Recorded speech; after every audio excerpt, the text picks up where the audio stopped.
Welcome to FAWKES Tuesday News Quickie. Today we're talking all about Eduardo Flores Ruiz, who is the illegal immigrant who was arrested in a courtroom or outside of the courtroom and led to Judge Dugan's arrest. A judge arrested by Donald Trump, as the media would have you believe it. But is there more to the story? And what is the real story behind this? This is a story that came out last week. And again, as I've learned from other great podcasters and great journalists, being the need to be first kind of goes against everything that independent journalism should be. Meaning, independent journalism should be fair, it should be unbiased, and it should present to you the facts and the evidence, and then you decide the emotions to put behind those facts and that evidence and tell the totality of the story and not just part of the story. So in an effort to be first in the news and to have people give you credibility to news that you haven't processed yet, that you haven't looked at the actual evidence, that you don't know the entire story, the only way that you can then win viewership is by entertainment, by being hyperbolic, by creating emotion. And our big media and most journalists know that this is a very easy take, that we can get the clicks that we want and we need. We can get that fulfillment similar to social media, where you can get the likes. The more you post and the more hyperbolic and the more displaced your posts are, the more clicks you will get. For instance, if you have a simple misspelling in a post, that post can then get double the comments in the comment section because people are calling you out for spelling something wrong. But it doesn't matter if you spelled something right or wrong. The point is that you got more clicks. You got that joy, that fulfillment. That's where mainstream media is at today. It's all about the clicks and it doesn't really matter what the truth is.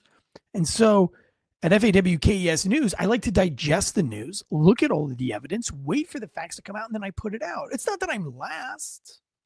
It's that I wait till I get to the whole story, which kind of works in my benefit because I get to bring the story back to life. So when this story came to light a week ago, there was a lot of false information, a lot of bad information, and people were very hyperbolic, and people were jumping on the social media train, and they were saying things, and then they let the news story pass by. And then when the facts come out, nobody really reads them because the story is already gone and passed. And you don't have to worry about looking like a fool on your social media posts because nobody even remembers this anyway. And I'm not even going to go back and see if what my Facebook post, my Twitter post, whatever was accurate, because I don't care. I got my feelings, I got my emotions out, and the truth has been retarded enough that it does not matter. Well, if you're a Fokker, an FAWKES News watcher, listener, then you are one of these people who don't count on the emotion of the story, but you count on the facts of the story. And that's more important than the emotion. So then when you make your social media post, you can make it knowing that you have the totality of the story, that you can make a educated opinion on the case because you have the facts. Your opinions aren't based on emotions. I don't know. Does that make you wise? I don't know. We'll see. We'll see. But this is another one of those cases where I saw the headlines and I knew there was more to the story, and I didn't say anything because what if I'm wrong? What if my emotions, and now I believe that, like, I bet you this is wrong and it's going to go in the way that I think it's going to go, because I am, and again, I try to be unbiased, but I have to be honest with you that I don't trust big media. I just don't trust big media. And there's a lot of news sources out there that I don't trust because there's so much money that's involved with telling certain stories that I don't know who's been bought and paid for. So even my favorite podcast listeners, I never absolutely trust until I read the whole story. And that's very hard.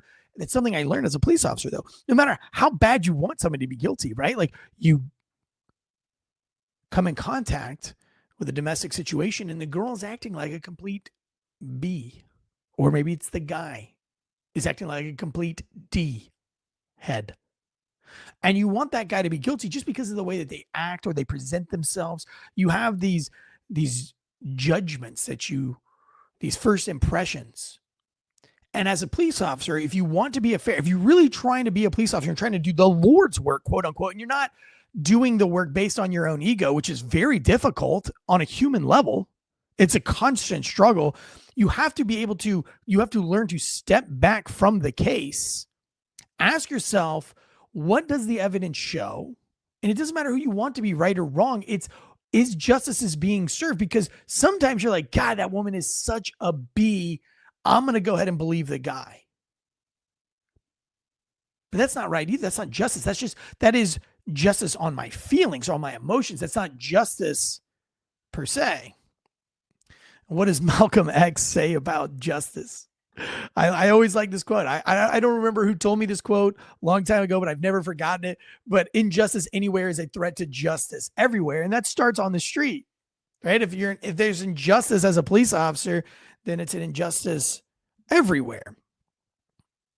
Injustice anywhere is a threat to justice everywhere. I've always thought that was a very important quote. You can't allow your emotions when you are a man or woman of the law. You can't allow your emotions to dictate justice. That is an injustice. So it doesn't matter when you look at these news stories, and I want the judge to be wrong because maybe I am a Trump fan or a Trump party fan. I should say a Trump party fan. Maybe not necessarily a Trump fan, but I'm a Trump party fan. I'm kind of anti-hardcore conservative and I'm anti-far left as well. I'm somewhere in the middle, and I think that leaves me somewhere with what the Trump party is looking for these days. And so maybe when I read these news stories, I want my Trump party to be right. I want my ideas to be right. What my perception is of mainstream media, I want to be right. And that's not right. That's not how I should put news out there to you guys. That's not fair to you. That's an injustice to you. That's not fair news. And so I have to wait, and I have to look through the totality of evidence, and then I have to separate the evidence, and then I have to say, with my own personal experience and what I've seen, what I've done, am I giving this a fair internal trial, or am I allowing my biases to consume me and make decisions emotionally that I then pour out to you on this microphone, which is, it's a very dangerous job talking on the thing, because you can leave, I always say, like, preachers are one of the most important jobs, but it's also, that's a job where if you screw up, it's huge, right? Like, potentially somebody's soul, their eternity.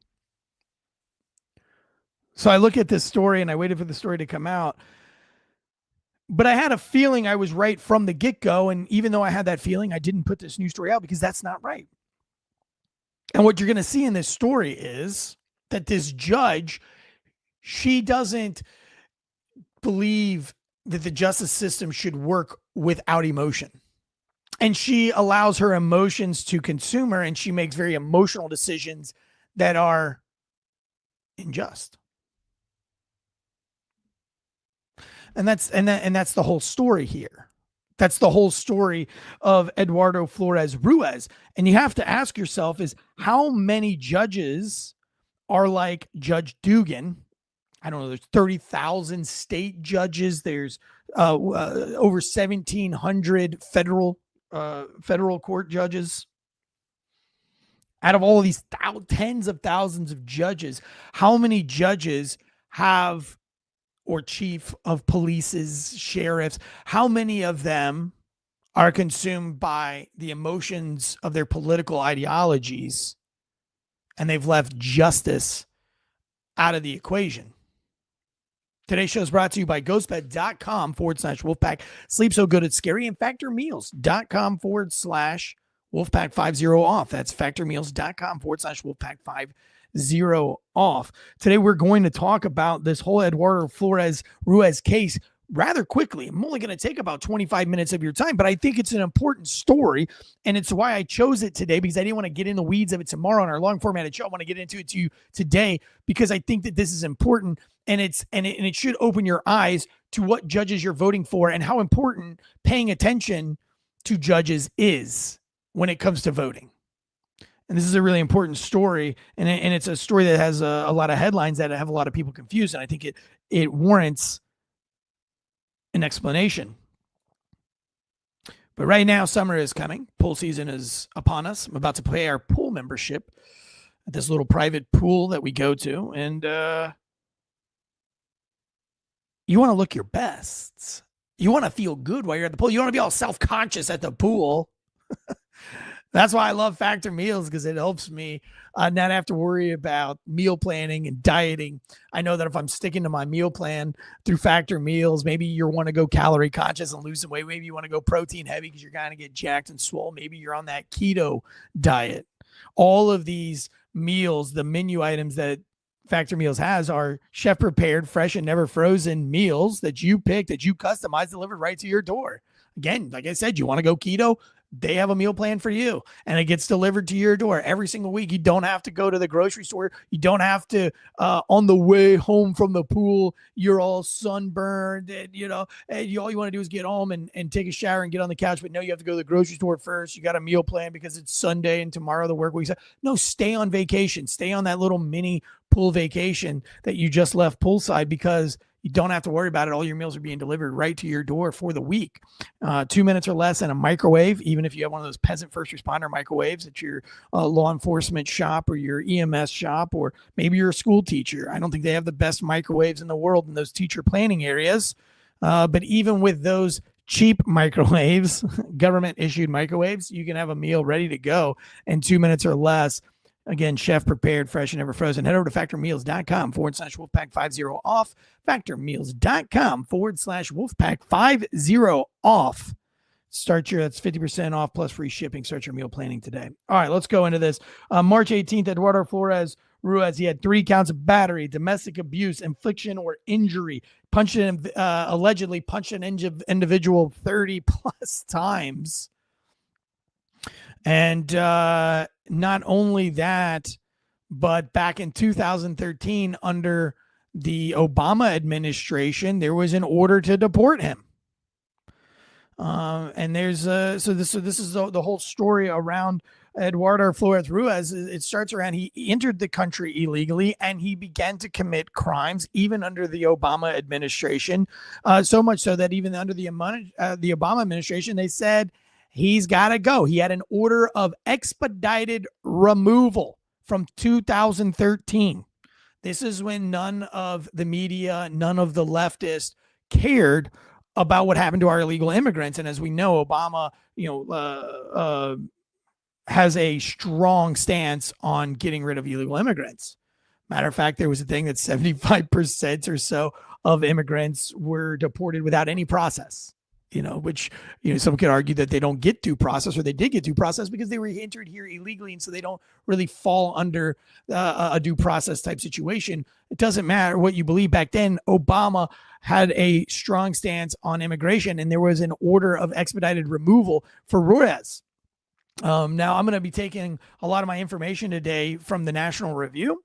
And this is the case laid out from FBI Lindsay Scholmer, and this is kind of what she says happened in her criminal complaint. So I'm just going to read from Lindsay Scholmer's FBI agents laid out criminal complaint. She said law enforcement routinely executes warrants to make arrests in public areas of buildings such as the Milwaukee County Courthouse.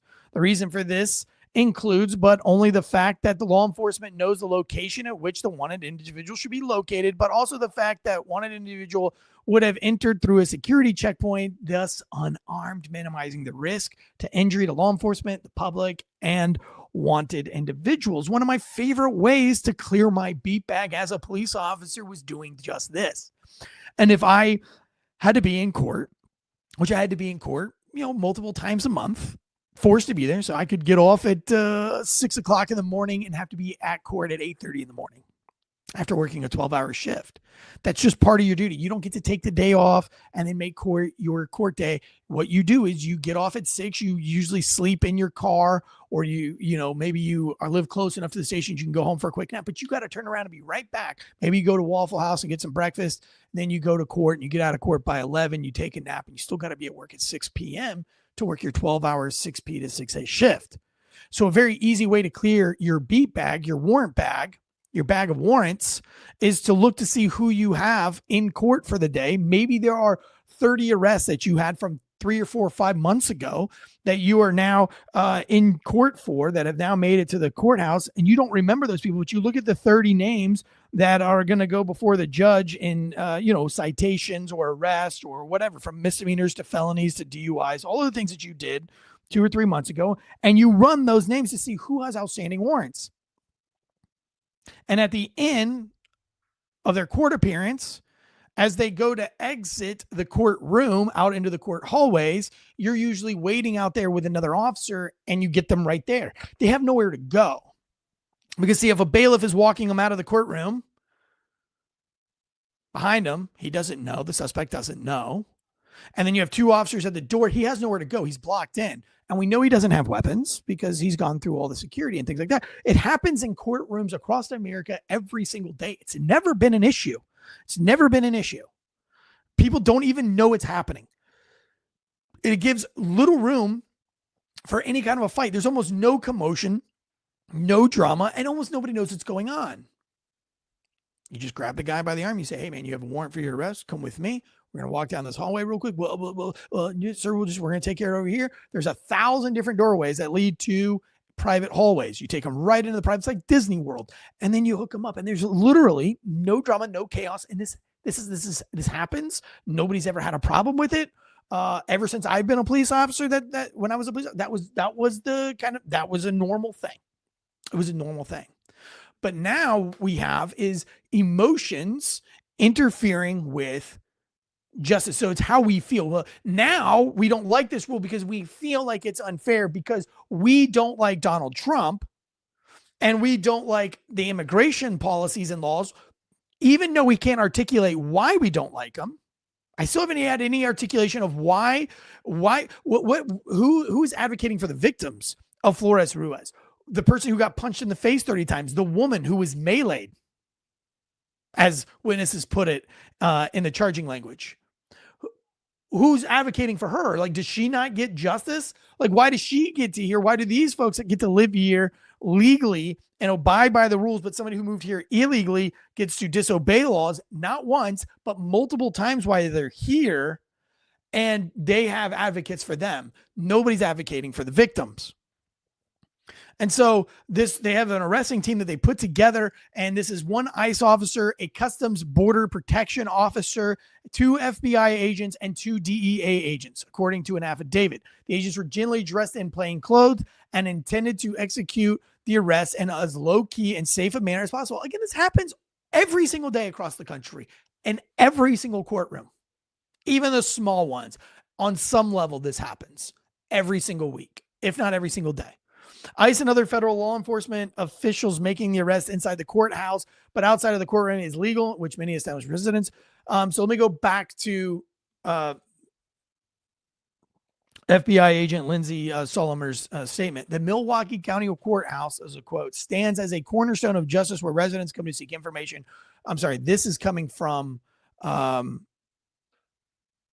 Judge Dugan. Milwaukee County Executive David Crowley argued, I'm sorry, this is from Milwaukee County Executive David Crowley. This is his quote. The Milwaukee County Courthouse stands as a cornerstone of justice where the residents come to seek information, resources, fair participation in the legal process. An attack on this safe community serving space undermines public trust, breeds fear among citizens and staff, and disrupts the due process essential to our courts. As local leaders, we have a duty to protect these institutions, uphold accessible service, and safeguard every individual's constitutional right to engage fully in the judicial process. Here's my argument to that. Let me argue this.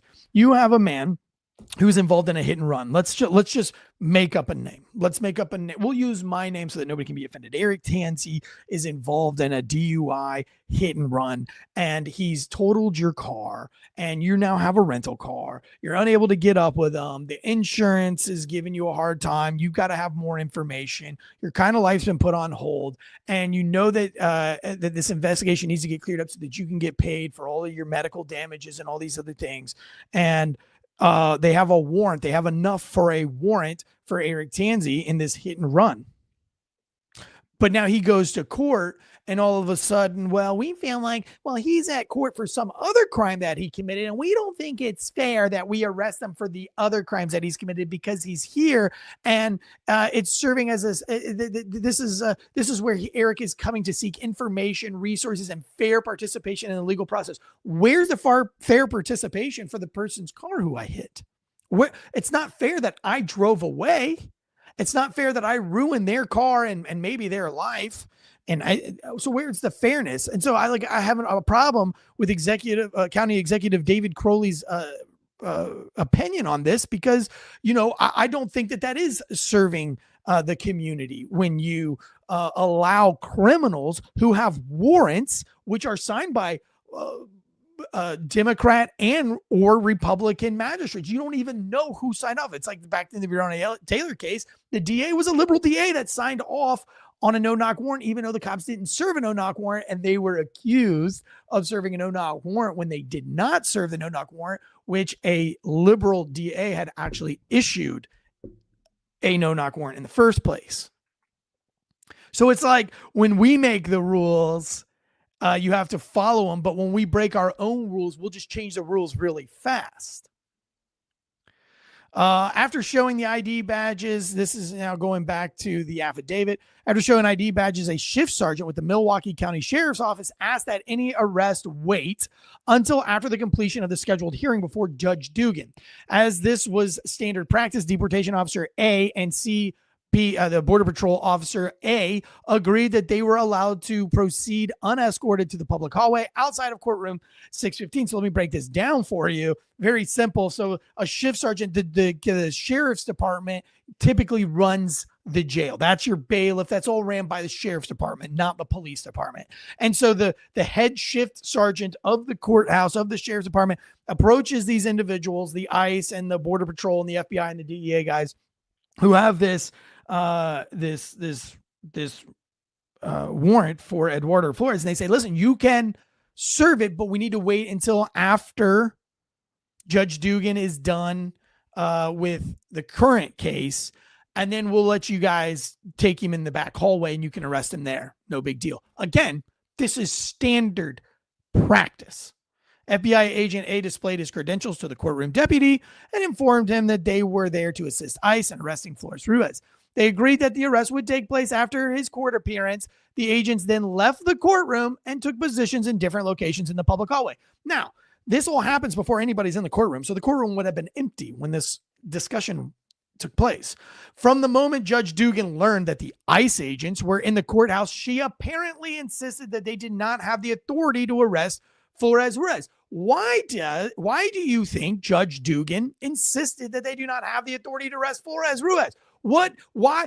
She has no evidence. She's seen no evidence. She's asked for no evidence, but in her brain already, she goes, wait, I have a court case with a guy named Flores Ruiz who she doesn't know, or does she know?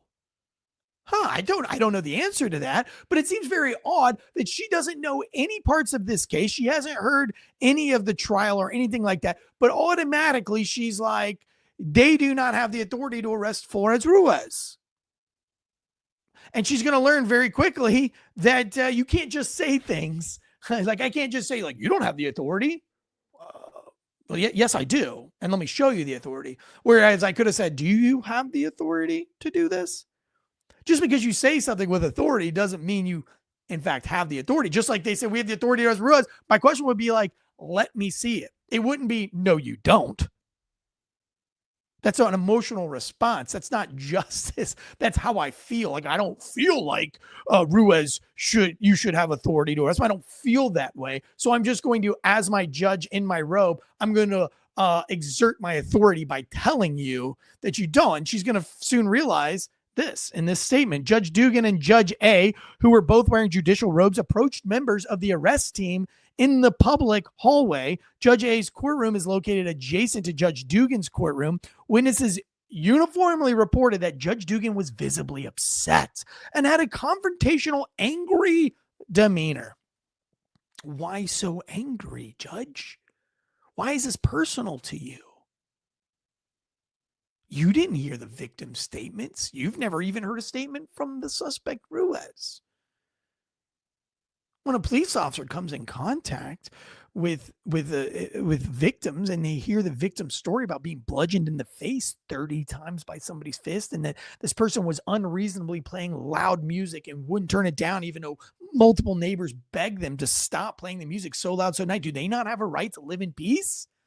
And then the judge hears, the police officer hears all this. And so, the internal dialogue that the police officer has to have with himself is, I can't take this personal. I know that this guy sucks. I know he's mad, but I can't, that's where the courthouse is to determine his punishment. My job is just to arrest him for it.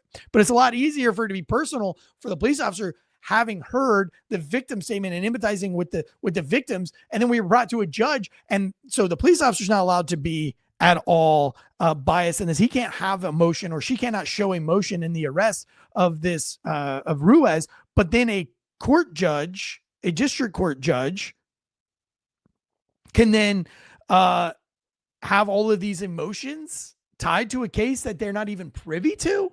Make it make sense. Judge Dugan addressed the deportation officer A and asked if deportation officer A was present for a court appearance. When deportation officer said, no, I'm not here for a court appearance. I'm here to serve this warrant, essentially. Judge Dugan stated that the deportation officer A would need to leave the courthouse. Well, that's crazy. We go to the courthouse for all sorts of, it's a public space. We could go there to eat lunch. There's a cafe in the courthouse. What if I want to eat lunch in the courtroom, the court office? I'm allowed to go to court for any reason that I want to. I can go and sit in just to learn maybe. But there's, you as a civilian, you can walk right into a courthouse. You can go eat at the cafe. You can go watch a trial or two. You don't have to have a reason to be there. A question for the likes of Andy McCarthy or Ed Whalen. Does a judge have the authority to order federal law enforcement officers to leave a courthouse? Here's the answer. Deportation officer A stated that deportation officer A was there to effect an arrest. Effectuate is actually what it says in the statement. Judge Dugan asked if deportation officer A had a judicial warrant. Deportation officer A responded, no, I have an administrative warrant. Judge Dugan stated that the deportation officer A needed a judicial warrant. He was like, deportation officer was like, no. He told Judge Dugan, deportation officer A was in a public space and had a valid immigration warrant. It's a valid warrant. He can serve it in a public space. He doesn't need a warrant to go inside of a courthouse to serve a warrant. He can just walk right in. Now to go into somebody's house, he would need a warrant to go in the house to then serve the warrant, but not in a public space. If this guy was in a Food Lion or a library, we could just walk right in there and grab him. That happens all the time too. Judge Dugan then demanded that deportation officer A speak with a chief judge. Judge Dugan then had a similar interaction with FBI agent B and the Border Patrol officer A after finding out they were not present for a court appearance and that they were with ICE. Judge Dugan ordered them to report to the chief judge. This is a lot of energy being wasted by a judge for a case. Why does she care so much about Ruiz having a legitimate warrant and a deportation order from back in 2013 under the Obama administration? I don't know about you, but if I'm in a country illegally and I screw up and I haven't been deported yet, I'm not screwing up again. I'm definitely not playing loud music loud enough that somebody can call the police to come get. Like, I would be like, hey, I'll turn the music down. Just don't call the police. Like, I could be deported. I don't want to be deported. I would follow all of the rules. I would play the gray man to the best of my ability. After some delays, the ICE team members finally were able to reach the chief judge. Deportation officer A went inside a more private area of the chief judge's office to speak with him on the phone. During their conversation, the chief judge stated that he was working on a policy which would dictate locations within the courthouse where ICE could safely conduct enforcement actions.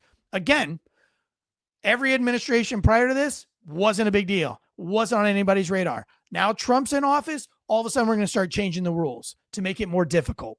You see how immature this is? Do you see the emotions that are involved in this? It has nothing to do with justice. It has everything to do with how you feel. Because if it had anything to do with justice, you would have been advocating for this for the last 30 years.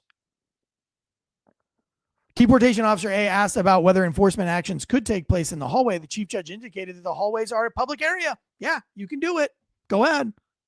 The ICE team has the green light, and there's no indication that there is anything improper or illegal about the impending arrest. But by that point, according to witnesses, Judge Dugan was already attempting to get Flores-Ruiz out of the building past the federal agents who intended to arrest him. So it's so important to her that these guys don't do their jobs. Instead of doing due process, instead of allowing these guys to arrest them and then going through the due process and going up the chain of the command to try to reverse it, instead she thwarts the entire system by taking a suspect whom she knows nothing about, whom she has not heard that side of the story yet, or the victim statements or anything. By the way, it's because she adjourned the courts, even though the state was there to prosecute and state's witnesses were there as witnesses, and victims' parties who were beaten and meleeed, according to the statements. They were all there. They all showed up. This judge adjourned that. Again, we don't care about the victims. We don't care that they took a day off of work to show up to court for this injustice of being beaten after simply telling somebody to turn the music down.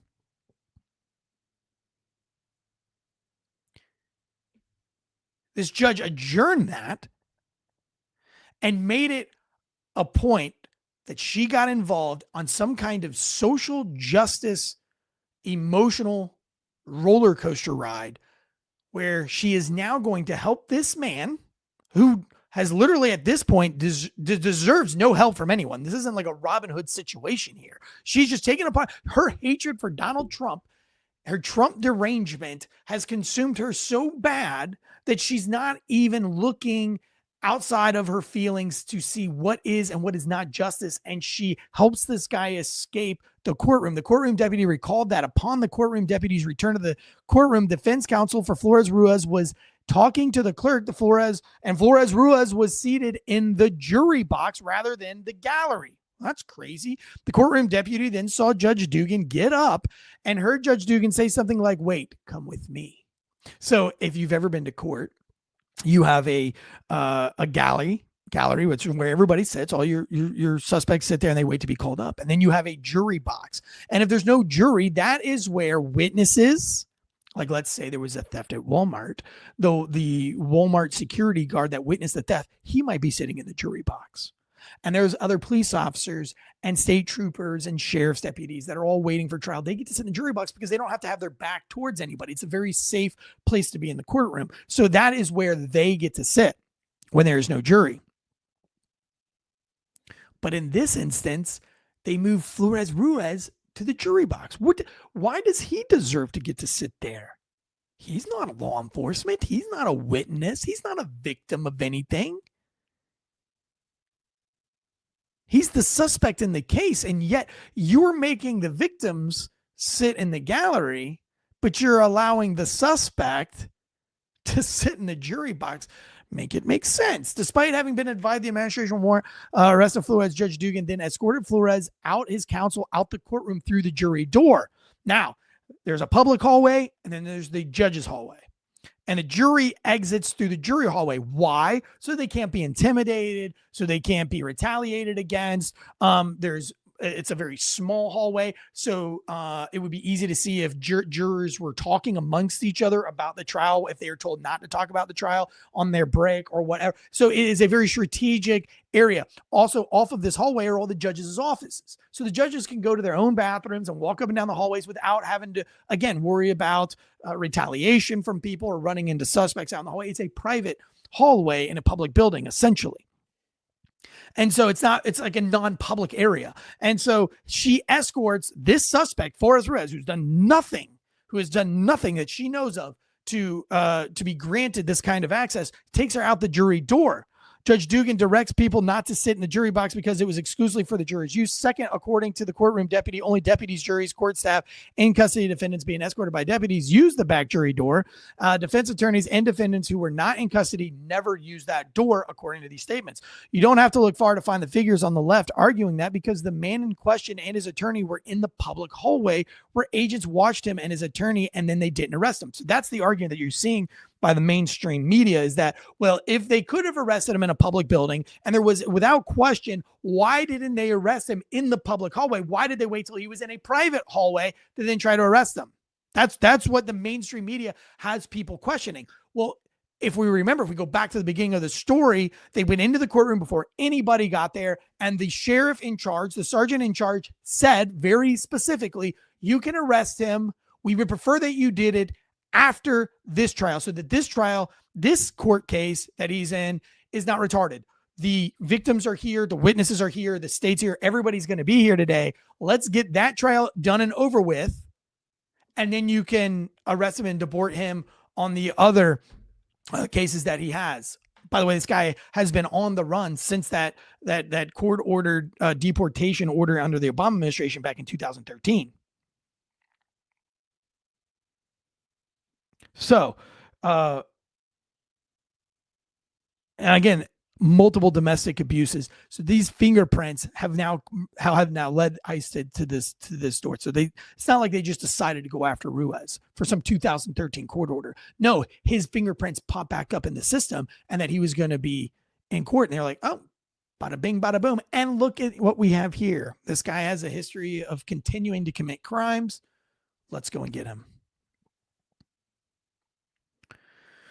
Attorney B similarly explained that after returning to the courtroom, Judge Dugan forcefully motioned for Flores Ruiz attorney and a male she did not know, Attorney B had never met Flores Ruiz, to approach. Flores Ruiz attorney appeared to be confused by the judge's gesture, but complied with her directive, of course, because she's letting his defendant go.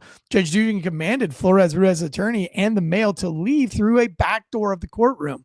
Attorney B then saw Judge Dugan escort Flores Ruiz attorney and the male through a non-public door near the courtroom's jury box. Shortly thereafter, Judge Dugan came back to the courtroom, conducted hearings on the morning's docket. Later that morning, Attorney B realized that Flores Ruiz's case had never been called and asked the court about it. Attorney B learned that Flores Ruiz's case had been adjourned. This happened without Attorney B's knowledge of participation, even though Attorney B was present in the courtroom to handle the case on behalf of the state, and even though the victims were present in the courtroom. It was all for naught because the federal agent spotted Flores Ruiz outside the courthouse, chased him down, arrested him. My argument to this was, what if they saw him outside of the courtroom, chase him down, and a violent gun battle ensued? What if a civilian was struck? Would this be on the shoulders of the judge? So to paint the picture even clearer for you, they show up mid-morning before court even takes process, which is very standard procedure. They say, we have this guy, he has a warrant. If he shows up, this is how we're going to arrest him. The sheriff says, great, that's fine. We're going to do it after the court case is over. He then goes and tells the judge, and the judge says, no, they will not arrest Flores Ruiz. And everybody's like, why? Why not? And they're like, because we are not doing that here in our courtroom. They have to go talk to the chief judge. And the chief judge is like, actually, yeah, if you guys want to do it, it's a public building. You've got the paperwork. Go ahead and do it. And in a fit of rage, emotional, without justice, Dugan then creates a plan to move him into the jury box. And then before the courts even start her morning sessions, she moves him out of the jury door, down a private hallway, and exits out the building with the attorneys to run from the FBI agents who have already produced the warrant and have gotten not only the chief judge's permission to do this, even though they didn't need it, and the sheriff's permission, even though they didn't need it. They had everything in place, and yet an emotional Judge Dugan, who suffers from Trump derangement syndrome, who then has the media blame Trump and spreads these lies. Again, I don't care about Trump. I don't know. I've never met the guy. So I'm not trying to defend him for any reason. But when I see over the weekend how many people talk about that now Trump is going after the court judges, there are 30,000 state judges. She is one of 30,000. Do you think Trump just woke up one day and decided out of 30,000 judges, state judges, that Judge Dugan was the one that he was going to just try to find something wrong with her? Do you think the sitting president, arguably of the world, if you believe that the president of the United States, if you think that the United States is the greatest country in the world, the leader of the free world would then be our president, whether it be Biden, Obama, or Donald Trump. I think that's fair. If you're not emotional and you're like, I can't even say the word Trump, but if you allow your emotions to be separated, it would be objective to say that the leader of America is therefore the leader of the world, or one of the major world leaders. You think a major world leader like that woke up today and said, out of the 30,000 state judges, the 677 district court judges, the 1,700 federal court judges, so we're talking almost 40,000 appointed judges across the United States, he was like, you know what, this Judge Dugan, that would be like Donald Trump caring about my podcast. That's about how crazy that is. I'm going to take Eric Tanzi's podcast, this little teeny tiny news outlet. I'm going to go and take that down. That reaches tens of thousands of people per year. Well, we hit over 1 million last year. We're going to waste our time and resources and make it personal. No, I think he's got bigger fish to fry. I think there are other people like the Clintons, the Podestas. I think he has a lot bigger fish to fry. Soros is the George Soroses of this world, and with the New York governors and Chicago mayor. There's a lot of other people on Donald Trump's shit list. I doubt Judge Dugan even popped up on his radar, but the media would have you believe that Donald Trump is targeting this particular judge because she's anti-Trump. Well, that's simply not the story. By the way, the obstruction of justice as a federal charge can get you 20 years in prison, by the way. She's not going to do 20 years in prison. And this would have been a 5-year imprisonment because this wasn't even a felony conviction, I don't think. It probably had already been pled down to a misdemeanor conviction, even though he punched somebody 30 times in the face and struck a woman. Had 3 counts of battery, domestic abuse, and was charged with infliction of injury. And in one instance, punching somebody in the face 30 times. I mean, why is this the guy this is your Robin Hood? Again, make it make sense. I would love that. So that's the real story. I like how this article even goes on to say, by the way, the article that I pulled this from was the nationalreview.com. Morning Jolt, nationalreview.com, Morning Jolt. If Kash Patel, is a quote, if Kash Patel and Donald Trump don't like a judge, they think they can arrest them? That's what the headline says. Tina Smith contended on X. She's a Minnesota senator, by the way.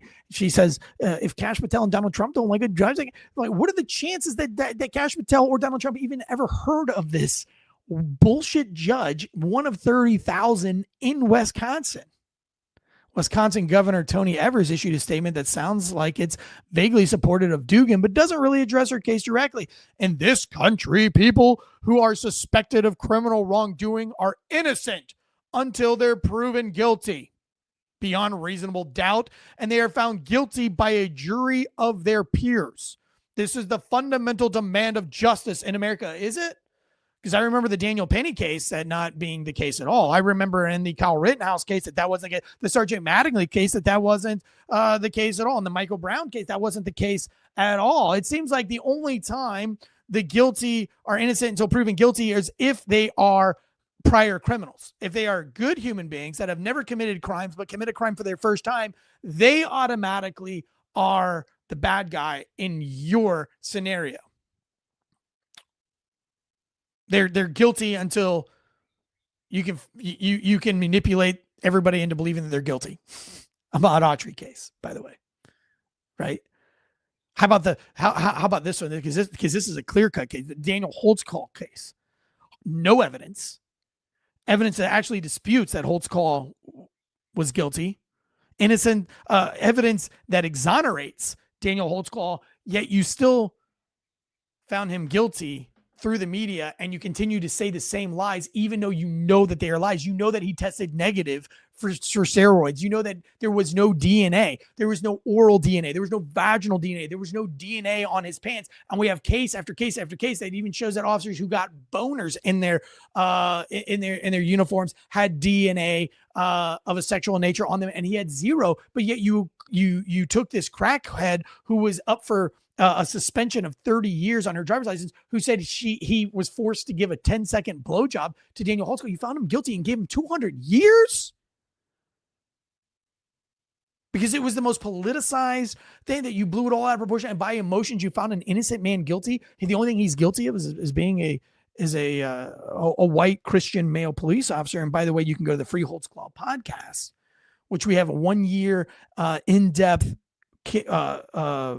podcast about freeing Daniel Holtzclaw and showing you in its totality, as I've done here with this case, the totality of the case. But it shows that he was you guys, you, the left, you, the Democrat Party, found this guy guilty and the media never gave him one chance. They never even told his side of the story. Even when their side of the story was shown to be a lie, they never went back and recanted. It wasn't until Michelle Malkin did the discovery, and then they took it down off of mainstream media. They're like, no, we get it. We see what you did there, Michelle Malkin. But if it's O.J. Simpson, who we know committed that crime, or we know that there's 99% chance of committing the crime, we'll still have that argument. But you won't have an argument that shows that somebody is 100% or 99% innocent.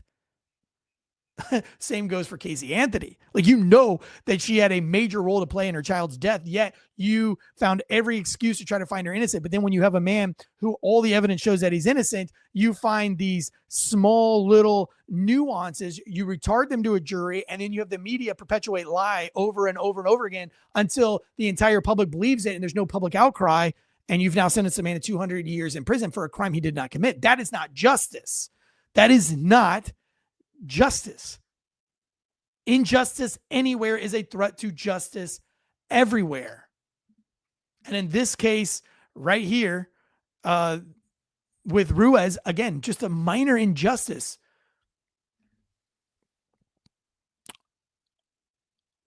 On PBS Friday night, New York Times columnist Dave Brooks said of Dugan's alleged actions, "It strikes me as maybe something illegal, but it also strikes me as something heroic." What's heroic about this? And why would PBS report on this knowing the facts of the case? What is heroic about this? Something that has been taking place for 30 years. It's never been an issue. It's never been a problem. But now you want it to be a problem because you hate the sitting president so much and you hate the Trump party so much that you are willing to take anything. It's like when you're raising your children. If I got mad at my children for every little thing that they did wrong, what do you think would happen to my kids? What kind of kids do you think I would have? If I was the parent that made them say yes, ma'am, and no, ma'am, and also chew with their feet closed, and also sit up in their seat, and also talk a certain proper way, and have them tie their shoes a certain way, and every time they fall out of line, if I yelled at them, what kind of trauma do those kids kind of endure to parents that are heavy-handed like that? We know, if you're a reasonable person, you know that's not a great way of parenting. That you have to be reasonable. And right now, the left is being like that overbearing parent where they're going to try in every little thing and they're just going to go. And what is that going to do to the next party? It's going to weaponize that party. It's going to make me hate you and you hate me. And where does that stop? Assassination attempts, school shootings, mass shootings, violence, domestic terrorism, elicited by basically the mainstream media, who is a bad parent, causing trauma in the household.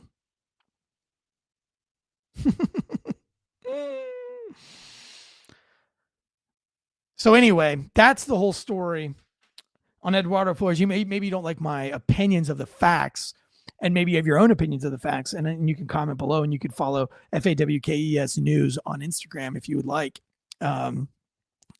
If you like this audio production, leave us a 5-star rating and review on Spotify, Apple Podcast. That is what helps us the most here. Support our sponsors, GhostBed.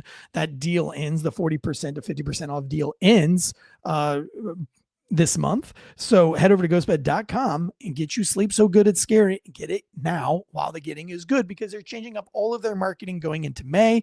And so if you want to get the pillows, the adjustable base, you want to get the mattress, the cooling sheets, all of the things, if you want to get any of those things at 40 to 50% off site-wide, right now is the time to head over to ghostbed.com and use our promo code Wolfpack to do that. And also, don't forget my book, Piglet, a seriously funny true story, set to hit the markets. Barnes and Nobles, Books A Million, Target, Costco's.